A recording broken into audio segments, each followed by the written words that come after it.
Oh, look at that. Everybody quieted down right on time. This group's been trained incredibly well. We are proud of you. So the last session in the climate track of the Yale Innovation Summit, we deeply appreciate everybody's time and attention for being here, features a pretty lovely event for us where we get to support the book launch of Tom Steyer's book.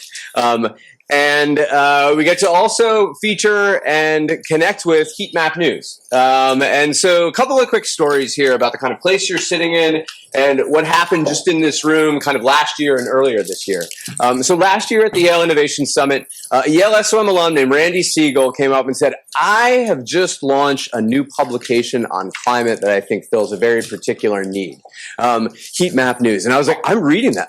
Like, you launched that? Like, that's an incredible thing through the Yale network. This is great. And then we were able to draw in, invite, work with Heat Map over the course of the last year, and Rob Meyer, who is the founding executive director of Heat Map News, gets to be our interviewer today. Tom Steyer, there's a lot of different parts of the bio you could go over, a lot of things you could explore, say, look at, kind of go back through and introduce Tom with. I'll introduce him with the fact that earlier this year, when he had time, he just reached out and said, I would love to connect with students and have a conversation on all the ways that I'm optimistic and care about and think about the way that we're going to have climate solutions. Just making time in his calendar to come here and do that. And the students who came out of the room that day were, I would say a real number had their breath taken away, because they said, not only is that individual somebody who's compassionate and cares and is deeply invested, but he was a master storyteller. And so one of the things that when the book launch was said, that's kind of very appropriate to have the master storyteller back for the Yale Innovation Summit to close us out. So we're deeply appreciative of both of you making the time for this. Thank you. And this will be the final session of the climate track and the Yale Innovation Summit. And Rob, Tom, the floor is yours.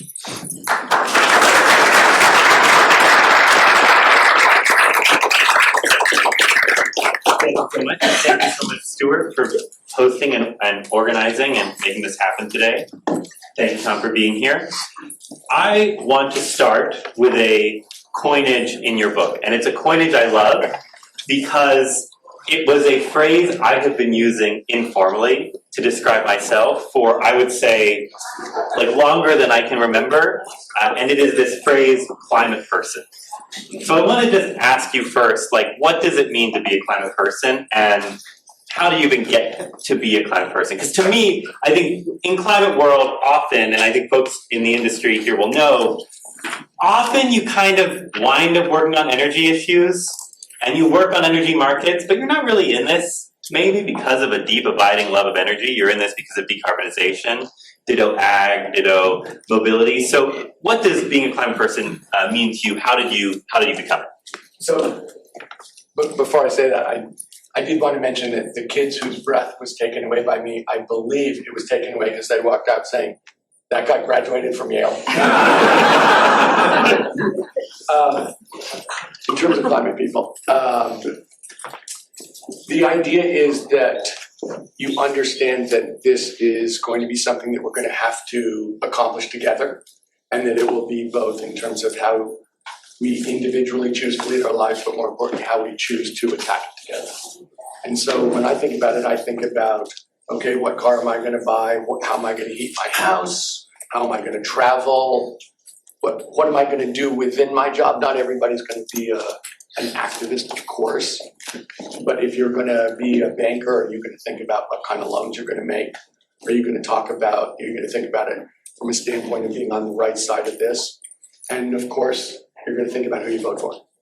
Because I think at this point, and I think Yale is probably the place that does the best research on this, just about everybody in the United States knows what we have to do. I think that it's, including registered Republicans, know what we have to do, but people don't prioritize it. You know, I think for registered Republicans, somewhere between 57 and 75% of them want a robust government response on climate, and it's their 19th out of 20th most important. So from the standpoint of an elected official, that's an absolute free pass, because if people getting elected want votes, they don't care about them. That's why there are a million examples, but gun control is the most obvious one. everybody in the United States practically wants gun controls, but nobody votes on it. And so it's a free pass for an elected official to do what the enemy wants. And that's the same thing here in the Republican Party. So being a climate person means prioritizing, understanding that this is a huge problem, but more than that, is a huge challenge for us and a huge opportunity for us to succeed and win together as a society. And to do that, we have to actually pay some attention and prioritize it and make it happen. And that's sort of, I hope everybody understands both that it's necessary, but also it should be something that makes your life better, more interesting, and ultimately much, much, much more rewarding. I think you've been a climate person, since the 2000s, since 2006? Mm-hmm. And your involvement in climate politics, I think of it as dating back to 2013 when Next Gen America started. Maybe that's wrong. Spent $19 million to help Dems keep the Senate. Democrats, as you'll remember, did not keep the Senate in 2014. But you've watched politics of climate change shift enormously since a decade ago when you got involved in this. What is different now than in the 20-teens? Well, I think if I were to characterize what's changed, I would say the two things that have changed the most are, one is the news from the natural world is so much more unequivocal. Anybody who can read knows that the last 11 months are the hottest 11 months of those months in recorded history, and we have the highest percentage of CO2 in the atmosphere in 3 million years. And we're waiting sometime in Monday or Tuesday, we'll start to get numbers on May. And last I looked on the online betting, it was 93% chance that May will be the hottest recorded May ever. So that would be 12 months in a row of that. So I think the news from the natural world, if you didn't see, it was 122 in Delhi yesterday. We're seeing stuff happen that is just different. And we're seeing it happen, stuff that's different almost every single day in terms of if it's not an actual event that hurts people and causes suffering, then it's a report from some scientific organization about something that most people don't read about in Antarctica, or what's going on in the Amazon, or all the different places where people really measure what's going on in the natural world as opposed to what's harming human beings. So one is the natural world. And the other thing that's really, really different, which I see in my job as an investor every day, and Rob and I were sitting here talking about this beforehand, and I was taking notes from companies. They're calling me to say how we're doing this. The technology is so much better. If you think about the cost of solar and wind, 12 years ago, it was way more expensive than fossil fuels, and now it's way cheaper. And so you can see that the ability to make a transition without sacrifice in so many ways is just so much more available. And I think when you think about that, and the way that I think about it as an investor is, the cliche in climate response is we're not looking for a silver bullet, we're looking for silver buckshot. There are just so many things we need to do. There's so many systems we need to build. There's so many companies we need to build, and they're getting built. And so people are just, Clean Tech 1.0 was kind of a disappointment because it really couldn't win in the marketplace by the name of my book. Cheaper, faster, better, how we're going to win the climate war. Yeah, we're going to win in the marketplace because we are cheaper, faster, and better. And we're seeing that real time, and we're going to see that continuously for the next couple of decades. So many climate tech companies are involved in this, right? They're taking subsidies. The IRA is obviously this huge boon for so many different parts of the climate tech industry. I guess my question is, when you look back on your past decade of involvement on this issue as a political matter, do you think this is do you think climate is ever going to be a motivating thing for voters? Obviously, we started in 2013, didn't go Democrats' way in 2016. In 2018, 2020, I think climate folks got excited because suddenly Democrats were winning again. 2022, mixed result.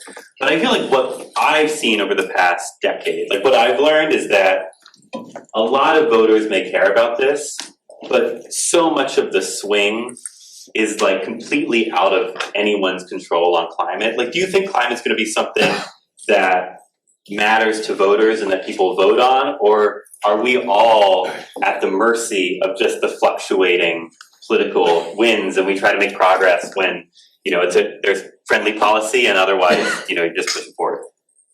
So let me say that I'm going to say something that neither the Republicans nor the Democrats particularly enjoy. But I think if you actually are data-driven and look at the United States of America, what the swing voter is in the United States of America is a voter between the age of 18 and 35.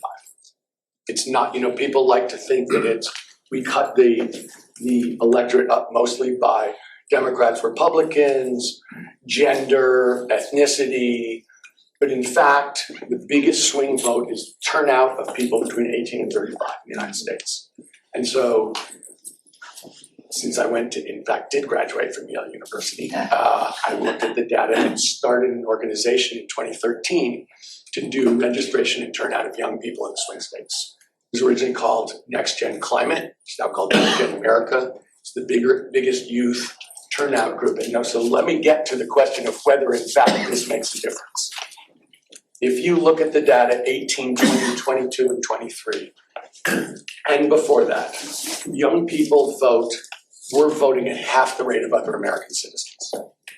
When young people turn out over 50%, it totally changes everything. When young people turn out like everybody else, this generation is the most progressive, by far the most diverse generation in American history. So they vote differently, and the big question is not so much how, there's going to be a real question in 2024, so I'm fully willing to take those questions, but the question has not been how are they going to vote, it's whether they're going to vote. And it turns out that the reason they didn't vote was they didn't know how to vote, they didn't know where the polling places were, they didn't know how to get registered, it was a little bit of a mystery, but also they felt like their vote didn't matter. Like there was no difference, everything stinks, these parties are lousy, and our job was just to say to them, we can register you in 35 minutes on our laptops, for 35 seconds, excuse me, wow. And your vote really matters. And it's easier to convince someone that their vote matters than to change parties. Like, I challenge anybody here to say they talk someone out of being a Trumper or into being a Trumper. This doesn't happen in the United States very much right now. But you can convince a 20-year-old that his or her vote really matters. And that is something we've been able to do. And so when you see the swing, I'll give you one last thing, then I know Rob's going to jump on me, but that's okay. If you look at the 2020 presidential election, in May, Joe Biden was minus 21 with 18 to 30-year-olds, which is the measure that's how people actually look at it in polling, is 18 to 30, not 18 to 35. Minus 21. All he changed was what he said about climate, how much he emphasized climate. By October, he was plus 23. No other age group moved 1%. Wow. So when you talk about all the other ways that we cut the electorate, the only thing that changed from an age standpoint was that incredible swing, and that's how we won the election. No question. And the only thing he changed in his message, because everything else that he could change in terms of being progressive was going to also offend people. The thing about climate is everybody knows it's right. But young people prioritized it, and it made a huge difference, and it really made him seem much more on top of things, relevant, up to date. And so in every one of those elections, 18, 20, 22, 23, you can look at it and say, the data is clear, young people are the swing vote.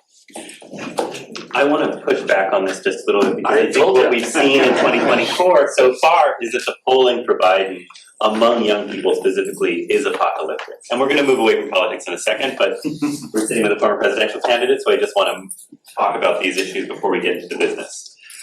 We've seen apocalyptic polling for Biden among young people, despite Biden doing a lot on climate policy. So why is that? And two, won't it be different this time?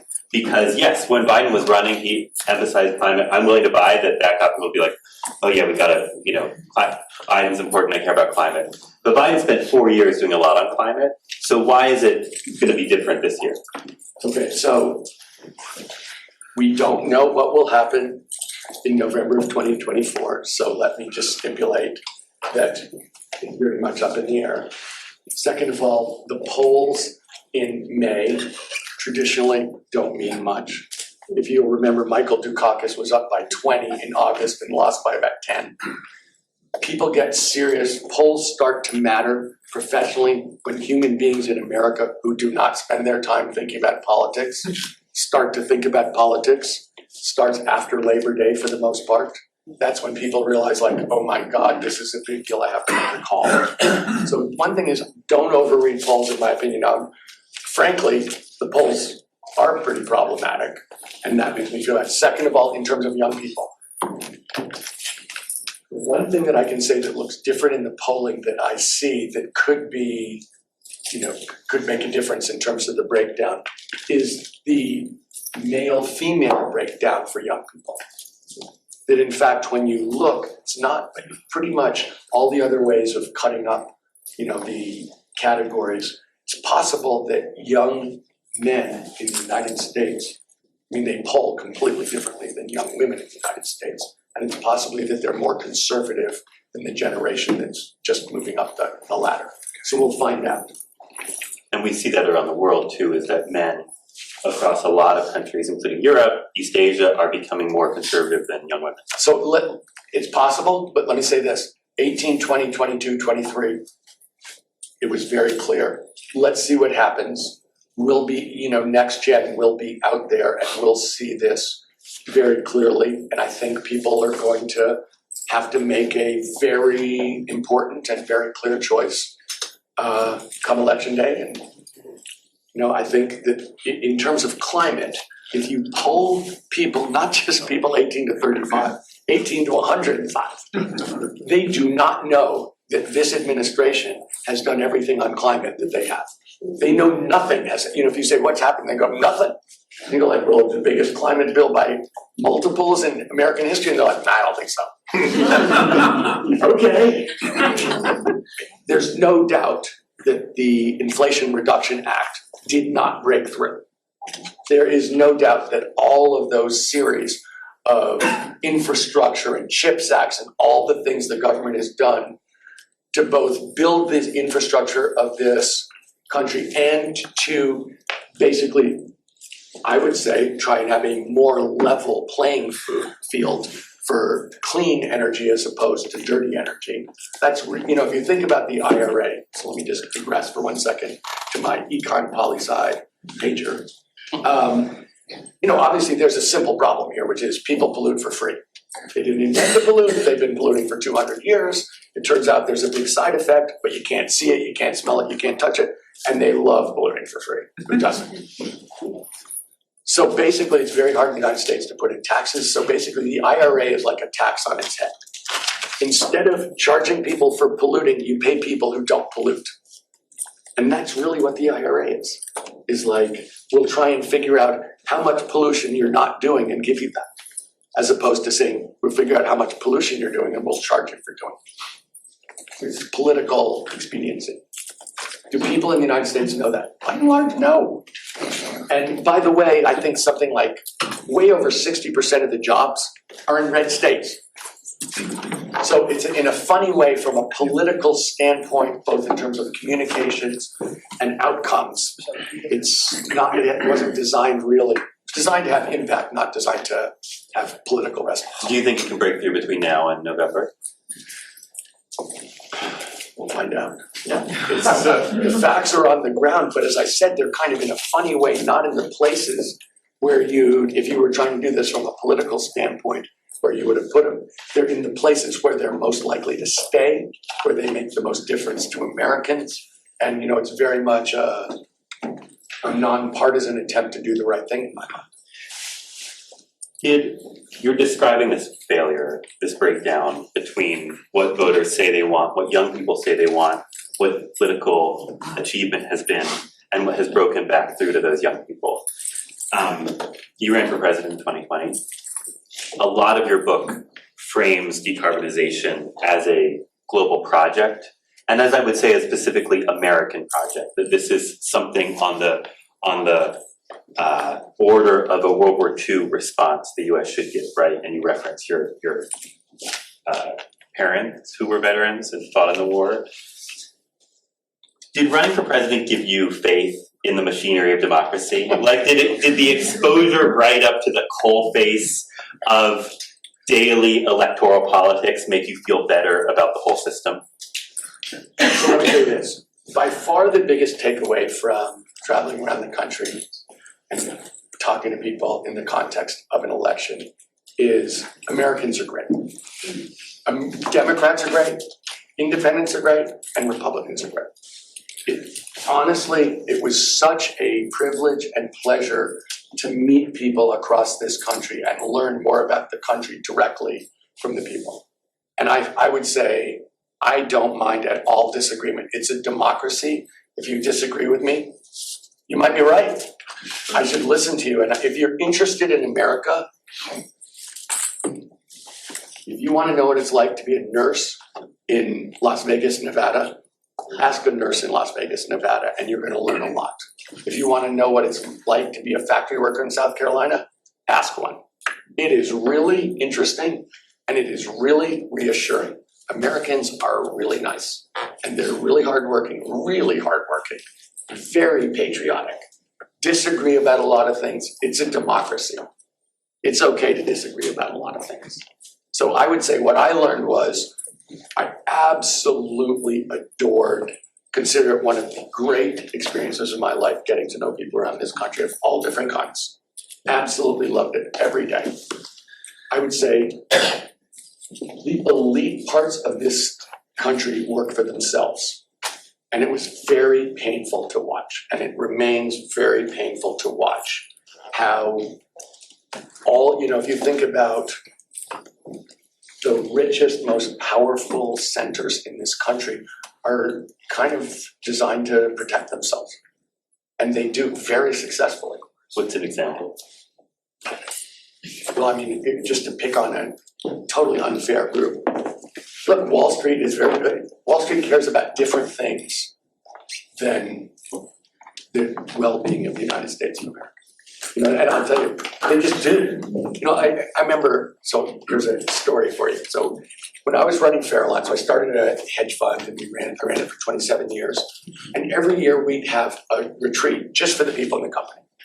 And every year I'd get some friend of mine who was a senior financial person to come in to explain. Like I had Dave Swenson come in one time and just talk about investment. How does a big college endowment think about it? And I had people from all different kinds of investment come in so we could all learn together from somebody who's thinking about a lot of the same things, but from a different angle. So I got someone to come in from running one of the big banks. So we're talking to him. It is 2006. And I say to him, well, when you think about it, how do you perceive, how is being an American company in the, world financial system?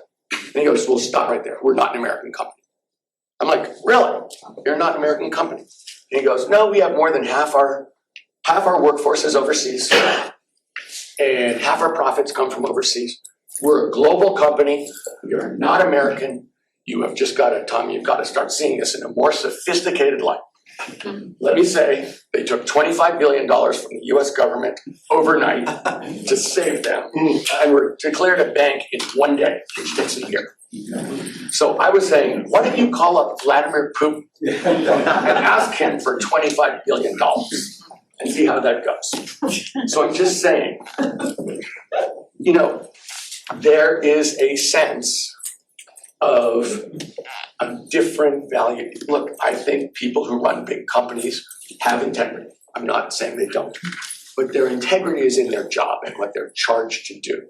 And they're charged to protect that company. And they're charged to earn for their shareholders, and that's what they're going to do. And that is not always consistent with, the good of the country. And so that's just a fact. And it's I'm slow, but eventually I figured it out. And that's true. I could go through every one of what I would think of as, and people have different responsibilities and they live those responsibilities. And when it comes into conflict with what I would think of as a greater responsibility, it doesn't always go the way you would hope it would. That does not sound like, that doesn't sound like a yes Two, did it give you faith in the machinery of democracy? It does. It gives me faith in the American people. That's what, the more I got involved, the more I trusted the people, the more I wanted democracy. Like, I am a fervent, small d democracy person. I mean, I think 330 million Americans are smarter than any group of people. I think the more dispersed, the reason I'm a capitalist is because that's dispersed decision making. You get to make up your own mind, no one gets to tell you. When I think about why do we succeed compared to these controlled economies, top-down economies, it's like we're 330 million people are just smarter than any 30 people, however smart they may be. So when I think about the system, I mean, my attitude is always, if you push power and influence down in all the ways that we can do it, I'm a believer. I believe that people are really smart about themselves, really smart about the world. And it's like, you want to, that old thing about you want to figure out how many gumballs are in a big glass jar. If you get a lot of people to answer it, you get the answer. People say billionaires are incompatible with climate change, and not only in like a way that billionaires fly a lot or they have private planes or they consume a lot, but that a society that allows the concentration of power and wealth in the form of in a single individual, a single private individual, is not up to the task of decarbonizing. And I was not planning on asking this question, but given your I'm so sensitive, Rob. no, but there's other stuff to talk about. But look, given what you just said, do you agree with them? Well, let me say this. I feel as if the way we're going to solve the climate issue and the way that we've really moved ahead as a society, honestly, is through people starting stuff and taking risks. And so, it's kind of, do I think that somebody who starts a company and takes a lot of risk and ends up with some valuation that's big is bad for society? I don't. Let me say this. Do I think that hanging on to that forever and having basically generational wealth and therefore basically taking something that's super dynamic and making it much less dynamic is really good for society? Not really. So, I mean, from my standpoint, I don't think the earning of it is necessarily bad for society. In fact, I'm kind of counting on entrepreneurship and innovation and capitalism to drive the dynamism that we need in a lot of ways. But do I think that then turning that into a super class of people with enormous power over time is good for society? I'm not sure that's great for society. Is this something you're carrying through in your own life? Are you trying to break up your dynamically created wealth before it becomes stable? Sadly, yes. Look, from my standpoint, I don't think that it's a favor to anybody. The idea of having, I think this is pretty American. We're different from most societies. I'm not a big fan of intergenerational wealth. I mean, my kids know that. And I'm not sad to say that. I think that by and large, human beings, if you get a good education, however you get it, that's the big thing that parents can give their kids, is the ability to get a good education and try and make that possible through all the different choices in your life, where you live, where the school systems are, blah, blah, blah. That's what I believe in. And I think that after that, people are a lot happier if they build their own life. And that's what I honestly believe in. That's what my parents said. When I went to Yale, my parents said, you get to go to Yale. It's a great gift. We'll pay for your grad school. It's a great gift. The day you graduate from your last school, you are 100% on your own. And when my brother graduated from law school, he stayed with my parents for 2 weeks, and my father said, Hume, you are very welcome here, and in 2 weeks we are taking your clothes and putting them on the street. He said, no, I'm working really hard, I don't have time to find an apartment. He said, I totally understand that, I'm very sympathetic, but in 2 weeks, your clothes are on the street. He found an apartment. But my only point being, I'm not a big fan of stasis. I'm not a big fan of building status quo things that protect themselves. I am a big fan of dynamism, and I am a big fan of entrepreneurship and innovation. I spend a lot of my time working on it. And I will say this, when you look at a young company, if you're not focused on leadership, I'm looking right at Nancy Bund, you're insane. You've got to think about leadership. To completely pivot, you tell this story in your book. Completely pivot. Let's talk about climate tech and let's talk about business. You tell the story in your book of working on a farm in Nevada, I think in your freshman year summer. Is this right? I think it was a ranch. Okay, a ranch. And you realize that the machines used by the ranchers were basically capturing a lot of the value of this ranch. Like the ranch was Ramshackle, I believe is the word you're looking for. And so you invested in agricultural machines later in your career. So I'll tell the story. So Well, let me I'm going to Yale, and I'm from New York City, and I've gone to Exeter. And I felt like I'm missing about 98% of the United States. And I'd had a bunch of my parents and grandparents had gone out west a lot for a whole bunch of different reasons. And I thought, I'm really missing this big thing. So I got a job on a ranch in Nevada just because I wanted to see the country. It paid $100 a month, which I worked out was 36 cents an hour. And it was also incredible fun, like super fun. I did learn a whole bunch of things I never would have learned about at Yale. And I could tell you a lot of stories. But basically, when I got home to New York, I said to my father, and my father was a lawyer. He didn't think about investing at all. I said, honestly, the people who make all the money in this are the farm equipment companies. They just rob these guys. It's incredible. How do I get to buy some of that stuff? And he said, well, I think I bought 8 shares of John Deere and 12 shares of International Harvester. And because it was like, these guys are obviously making all the loot. And this system is just set up in a way you can see exactly how the structure works, and it's just not going to be. The farmers were living. The people who worked on that farm bought their kids' shoes once a year. First day of school, you got new shoes, and you wore those shoes for 12 months because that's what they could afford. And it was like, okay, there's something I didn't learn at Yale University. These people are living hand to mouth. Who's making all the loot in climate tech today? Well, let me say this. When we look at climate tech, it's business. It's just business. And so when people want to think about it differently, that's a mistake. In every business, the real questions are simple. How big is the business? How big is the total addressable market? How good is the leadership? What kind of advantage, sustainable advantage does this company have that they can build on?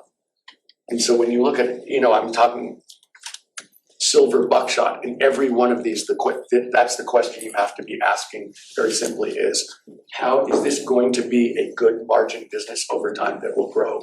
And impact and return should go together. Like you want to change a global problem, you need a global company. Big global companies that have huge impact are really profitable because profits scale. You think about all the companies that have grown like weeds. They're really profitable.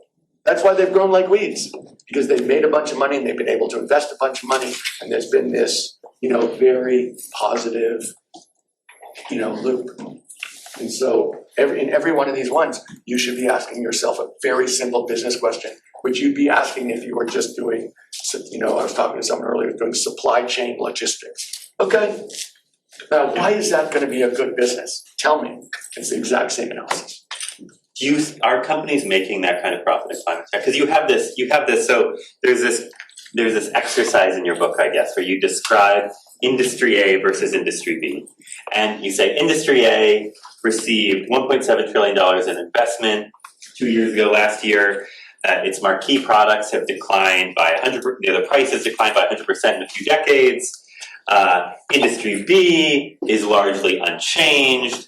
Its products' costs are highly volatile. It subjects households and companies to this hugely swinging costs that they need to pay. Which one would you invest in? And what was funny reading that to me was that there was no mention, and the point, of course, being industry A is clean energy, seeing huge cost declines, attracting a huge amount of investment. Industry B is fossil fuel industry, largely unchanged, hugely volatile commodity price. unmentioned in your discussion was any mention of profits. And so to be durable, climate tech needs profits. Absolutely. Are there profits in climate tech right now on the scale that are going to scale, or is this always going to be a low margin, societally important, but low margin thing that needs the government or needs someone to come in and subsidize it? So to describe climate tech as one thing seems to me to be way too much of a generalization.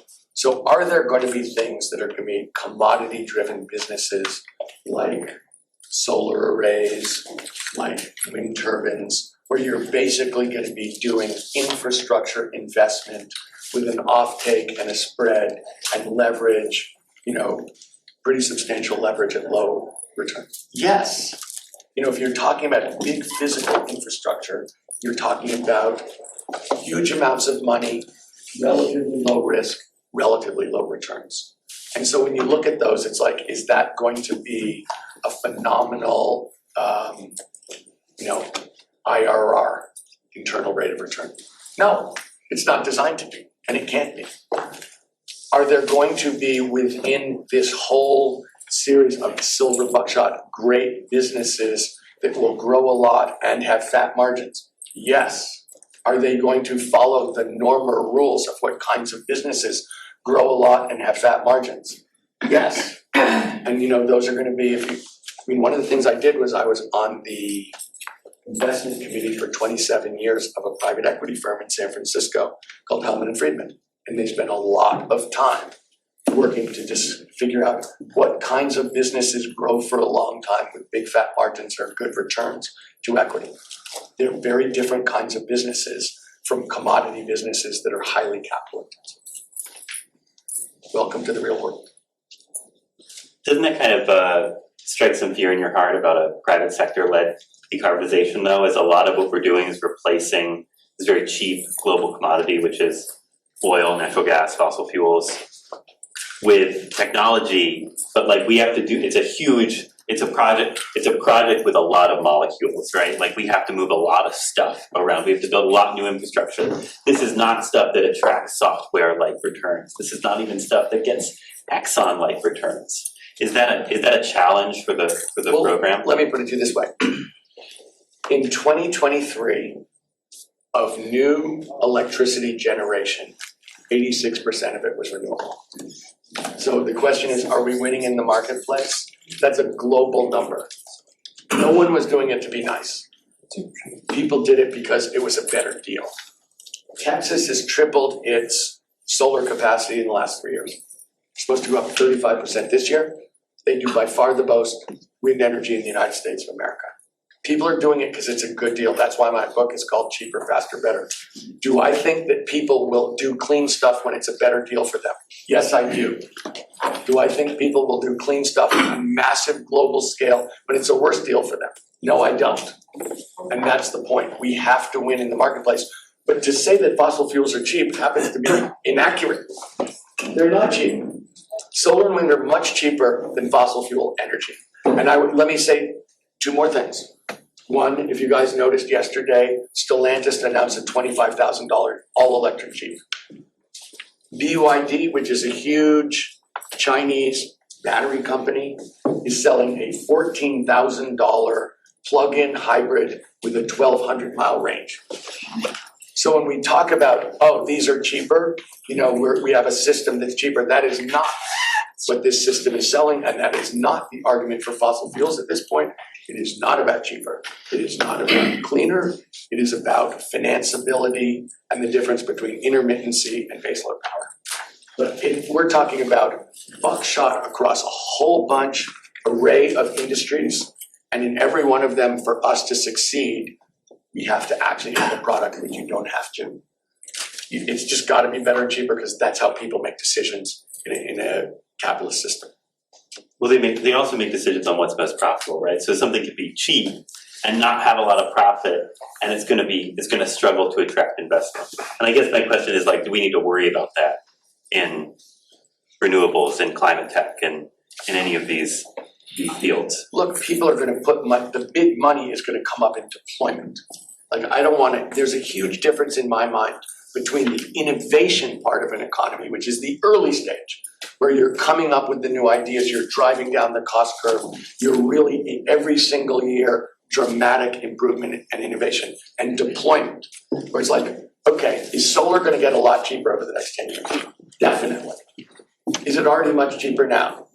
Definitely. And so are we gonna be able to deploy that to what you would say is like not the world's greatest returns? No, those are the returns people want. If you can go and deliver people a high single-digit return with low risk, do people want that? Yes, they absolutely do, in huge size. So are they going to get the same returns as investing, in the initial IPO of Apple Computer? No, they're not looking for it. And you can't put that kind of size to work in the initial IPO of Apple Computer. So every single investment vertical has different returns, different risk, different size, different liquidity. That's true. Are there going to be great opportunities in the early stage of climate tech? Yes. This is a huge innovation wave. We see people all the time coming up with great ideas, and that is going to continue to be true. And this is going to be, look, it is true. Let me put this in perspective, sort of a 30,000-foot perspective. There's about, and people measure it differently, so just assume these numbers are vaguely right. 42 gigatons of CO2 emitted a year. 42 gigatons, that's 42 billion tons. And the US government has said that the social cost of carbon is $190 a ton. So the math on that is free pollution to the extent of somewhere around $7 trillion. So if you're part of that emission, you're basically getting a free gift in terms of your costs of $7 trillion. And so that's not free, that's free to you. If you ask the people in Delhi where it's 122 degrees, is it free? They would say, not that free to me. If you ask the people in Pakistan last year, was it free? They would say, definitely not free. If you look around, it has huge impact, but there's a dislocation between cost and pay, who's, where it gets paid. So when you think about this from an investment standpoint, you say, okay, if we can win in the marketplace under these circumstances, we're really winning in the marketplace, because this is a tilted marketplace. And that's what we're doing, and that's what we're going to continue to do. And if you look at innovation over the last 200 years, it kind of goes like very slow growth until the cost curve for us, where the product is demonstrably better, and then it goes up like that. That's how we got out of using whale blubber. Like, people thought whale blubber was going to be around forever too, but it turned out something better showed up, which was oil and gas. Well, it turns out in every single situation, that's how innovation works. It looks like an S, and when you get to the part where it goes up, everyone's surprised. We're going to go to questions in a second, so start thinking about what your question might be. As a reminder, a question is an interrogative that ends in a question mark. We're not a room full of academics, even though we are in an academic environment, so I trust people here to know that better, but always worth keeping in mind.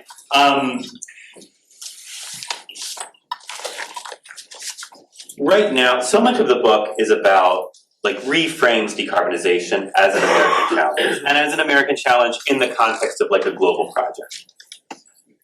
Right now, America is the world's, I think, largest producer of fossil fuels. It is. There is a major political party in America that is fighting tooth and nail to block decarbonization along many, many routes, while China is the world has accomplished the cost declines in solar panels, in wind turbines, in batteries, in EVs. It is making the world's cheapest EVs. And I'm a fellow American, also patriotic, and a question that has been worrying me lately is that this project, which I believe to be an American project, a project that fits well with values that I think the American government at its best tries to embody around the world: transparency, human rights, well-being, prosperity, is actually a Chinese project. That this is actually, that China right now is the better envoy of global decarbonization than the US. What do you think about this? What if this is China's project, given that they don't have a built-in fossil fuel industry? They are trying to decarbonize because they're trying to move away from fossil fuels as fast as they can for strategic reasons. What if this is China's project, not the US's? So it would be helpful, in my mind, if we actually put some numbers to this, which is, if you look at the world right now in terms of, let's start with emissions, we'll get to production, but let's start with emissions. If you look at emissions, we're the biggest cumulative emitter, but right now China's about a third of global emissions, we're about 11%. Not on a per capita basis. I know, I said, and on a per capita basis, we're still Not even close. by far the worst. After the goal. Europe's about 7%, India's about 6%. So just the top 20 countries of emitters are about 80% of emissions, just so you know. I would say that last year in 2023, China's emissions went up by 5%, India's went up by 7%, the US went down 4%, and Europe went down 4%. So when we look about how this is going, so China's growth in emissions was more than the world's growth in emissions. So when we look at how this is going to play out going forward, when we think about it, this story is going to play out in India, China, and Southeast Asia in the short term. Because that's where a lot of stuff is being built. That's where there are emissions and where emissions growth is projected to come from. It's not going to play out in Europe and the United States. I mean, we're cumulatively something under 20%. It's going down. Well, we think we're going to be down another 30 or 40% by 2030. So does Europe. Whether that's exactly right, we're on that trajectory. So the real question is going to be, to a very large extent from a world standpoint, what Rob is saying is actually true. What China does, they're by far the biggest emitter, and they're also by far the biggest producer of clean energy products. So a lot of the EVs they're building are being built on coal. They build new coal plants every year. Their emissions are supposed to cap out somewhere in the late 2020s. And they've said definitely by 2030, and they've said they'll do better than that, but exactly how it looks, nobody really knows. So when we think about how this is going to work, why do I think this is an American project? It's not an American project. It's partly, we are not controlling the world. We are a leader in the world in many ways, including specifically technology. We're a leader in the world in terms of global interaction, cooperation, and institution building. We cannot solve this as a globe without cooperation, without the kind of global measurement systems, global standards, global enforcement. We just can't do it. And so do I think that those systems can be built without the United States? No. If you look at the UN conferences on climate, the COPs, most people have heard of the Paris Accords, 2015, President Obama. Most people have heard of the Glasgow Conference, 2021, President Biden. I bet you maybe a handful of people could name one conference between Paris and Glasgow, because the US didn't participate and they didn't work. Nothing got accomplished. This has got to be international cooperation. We're critical to it. If you look at the technology breakthrough, so we look at this. Where are the people doing the research that's really great? Is it in Europe? Is it, where is it really happening? There is research in China, but the place that continues to do amazing work that we see all the time is, maybe there are people from all around the world who do it, but they're doing it here. And so I look at the United States, we have to clean up our act so we have credibility. We have to do technology. We should work our asses off to figure out new ways of manufacturing, not the ones that Henry Ford came up with in 1908. That is something that is definitely possible, and I can see where it can happen. We have to innovate and we have to keep pushing. That's what America does. And we absolutely are essential to this in all ways. We're not going to dictate to the world. We're not going to be the leader. We're going to be part of the group of countries that make this happen, and a critical part of that. And I believe that will be a huge win for us. The thing I'm really saying in this book is we have to win in the marketplace. We have to win. And I think America has gotten out of the habit of thinking we're winners. And it's crazy because if we fight ourselves, we will not be winners and we will miss a huge opportunity here. And we will absolutely, the world will still solve this, just we won't do it. So when I look at this, it's like, this is a huge chance for us to remember that the people in different parts of the country are really great, that people of different backgrounds are really great, that both genders are really great. This is an American project. That's what I want to do. Let's go to questions. Yeah, back there. Hello, Mr. Steyer. So I'm from the UK. Right now, I'm an entrepreneur. I'm a climate tech entrepreneur. I'm founding the biggest climate tech company on this entire planet. So would you be interested in getting to know my startup? Also, I'm doing like the recycling business. And I grew up in the UK, but my essence is Chinese. We all know that the biggest electronic manufacturers are Taiwanese company, or the biggest glass production, all those manufacturing companies are Chinese companies. Right now, the situation is, in order to recycle all those manufacturing products, right? We need to cooperate or we need to associate with those Chinese companies. But right now, the political situation is, if they know there's an American company approaching the Chinese company, they will definitely risk guard against those American company and would definitely not cooperate. For me, I grew up in the UK, I was born in the UK and I raised in the UK. I'm pro-democracy. But for me, I know how to speak Mandarin fluently, in a native way. I know the Chinese culture. So me being the best person to cooperate or to liaise with the Chinese company to connect the US market with the China market. So that's a key point that I can definitely defeat all those competitors. Do you have a question? So yeah. So my question is, Mr. Steyer, would you be interested in getting to know my startup? But it did end in an interrogative. And I will definitely give you my information and we will definitely look. Let's go over here.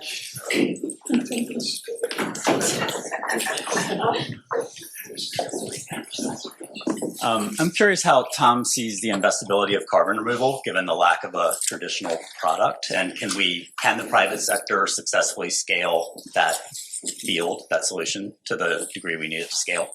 So of course, that's a super important question for us all. And the question is about carbon removal. So I'm going to put this in my terms, and if I misrepresent what you're asking, please don't be shy. I was saying there's probably 42 gigatons of emissions. In order to get to net zero by 2050, people make a lot of assumptions about how much is going to have to be basically sequestered. And I'd say the most common guess, and it's a total guess, is 10 gigatons. And that means that we can reduce by 32 gigatons by replacing stuff, but 10 gigatons we can't. And so to get to net zero, we're going to in fact have to remove that much carbon from the air. And how do I think that? I'd say there's a basic breakdown in the way that people think about doing that. Is it going to be mechanical? Like, are we going to have big engines sucking CO2 out of the air, putting it in a pipeline and sticking it in the ground? Or are we going to do it through natural ways? The one that everybody thinks of is growing trees, which is a lot of that has come under a lot of scrutiny as to whether it really is additionally paying people to do something they wouldn't already do anyway. Is it permanent, or is it something that, so there's two ways. One is much more expensive, one is much cheaper. One of them is definitely permanent and additional. The other one has come under scrutiny. In answer to your question, do I think we're going to be able to do this? Yes. Do you think you can do it with voluntary markets? I think that we're going to have to end up with, government-run sponsored markets. I think that right now people are doing voluntary markets as a way of trying to clean up what they report. And I think that as we so one of the things that's changing, which you guys may or may not know, is that large companies that operate in either Europe or California are going to have to disclose, starting in 2026 and 2027, what their carbon footprint is through their supply chain. They're not required to do it now. I'm not saying they're crazy about doing it, but it's going to be required in those two. And as a result, people are gonna not only have to, they're gonna have to disclose it, which everyone in this room is gonna be able to figure that out by just getting on their phone and tapping a few symbols.